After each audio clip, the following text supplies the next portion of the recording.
The first season of Aston Martin's big re-entry into Formula 1 started with grandeur and high expectations, but it's underperformed so far and revised its targets as a result. Aston Martin team principal Otmar Szafnauer admits there's always pressure when you're not achieving what you thought you're going to achieve, and we can take that to mean there's been some dissatisfaction behind the scenes at how Aston's bright new era has begun.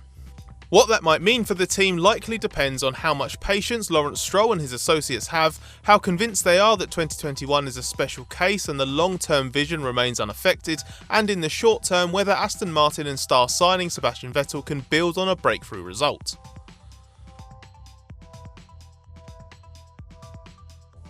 Aston Martin has slumped from being a race winner last year as Racing Point to struggling to score points this season, and in the process its hopes of fighting for third in the Constructors' Championships are already all but extinguished. Szafnauer has admitted that it's probably a step too far and that now Aston's ambition is to be in the top half of the championship by the end of the year. The team actually moved into that position courtesy of its double points finish at the MONACO Grand Prix, where it almost quadrupled its 2021 tally in one race. But given the team spent last year fighting McLaren for third in the championship and now scored less than a quarter of its rivals' points after 5 races, the gulf between the two teams is clear. Sneaking into 5th will probably not look like much of a consolation for the likes of Stroll and his fellow investors, especially when we put this season into the context of the team's recent history and see that for all the investment and all the hype that's come with the Aston Martin rebrand, the team's regressed to the sort of performance seen in its leaner years as Force India. This all looks like a long way from where Aston Martin expected to be, but there's reason to believe it's simply a one-off. The impact of the 2021 floor changes on the low-rake Mercedes and Aston Martin cars has clearly hurt their form, and that situation will apply for this season and this season alone. So the main focus is not on trying to spark a stunning in-season turnaround, but to make sure Aston Martin doesn't lose sight of the bigger picture and maximises the huge change in regulations coming for 2022. Key to that will be Stroll not reacting to the short-term disappointment and instead trusting that the team put in place so far is still capable of producing what Aston Martin needs longer term. Szafnauer says that nobody at Aston Martin is happy with the circumstances of 2021. His admission that underachievement always comes with pressure is a hint that there's been a push from somewhere to get this plan back on course, as is his call for the team to remain realistic and avoid compromising development for 2022.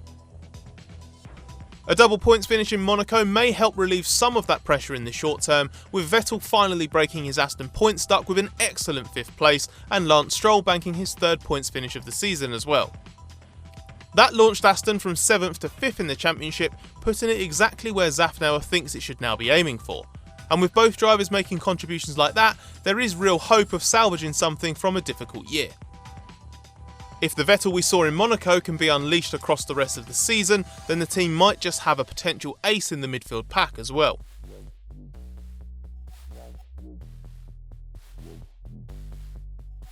Getting 2 cars in their top 8 in Monaco was a rare bright spot, and regardless of how bleak the rest of the season could be, Vettel may well prove to be Aston Martin's silver lining. His performance in Monaco was probably the best we've seen from him since he took pole position for the 2019 Japanese Grand Prix. He also has the air of someone who's enjoying himself, and that's significant. Vettel was certainly very happy with his performance in Monaco, where he qualified 8th and finished 5th, having overcut his way past both Pierre Gasly and Mercedes world champion Lewis Hamilton. Vettel said he enjoyed being on top of the car and being able to push when he had to with confidence in how the car would respond. That last point is particularly significant given Vettel's among the drivers who have struggled to adapt to a new team with such little pre-season running. It was a massive turnaround on paper for a driver who'd failed to finish better than 13th in the opening 4 races of the season. Things couldn't have really started worse than they did in Bahrain, with a lack of pace and clumsy race drive, and in the following 3 races were hardly a catalogue of brilliance due to a mix of reliability issues, lack of confidence and lack of upgrades. But Vettel was learning a lot through those Grand Prix, and it all came together in Monaco. What was particularly impressive there was that he could unleash the pace exactly when he needed it in qualifying and in a few key minutes during the Grand Prix. That's the Vettel of old, the driver with 4 world championships and 53 victories, capable of deploying searing speed when it really makes a difference. Now obviously Vettel didn't join Aston Martin to finish 5th on a good day. But despite the team's unexpected struggles this year, he does now appear to be at home. There were times at Ferrari when the weight of the world seemed to be on his shoulders, but as hoped, his move to pastures new seems to have changed that. The signs from Monaco were certainly encouraging for him and also for the team. Vettel appealed to Aston Martin because when things are going right, he can be spectacularly good. Monaco was the first time this year he showed that, and while it's always possible it could be a one-off given it's a unique circuit, the hope is that he's now settled and able to deliver consistently. If that's the case, he's certainly the right character to help Aston Martin through a difficult season. He's charismatic, affable and ideal to ease the potential pain of 2021, especially if that continues to be backed up by stronger results on track.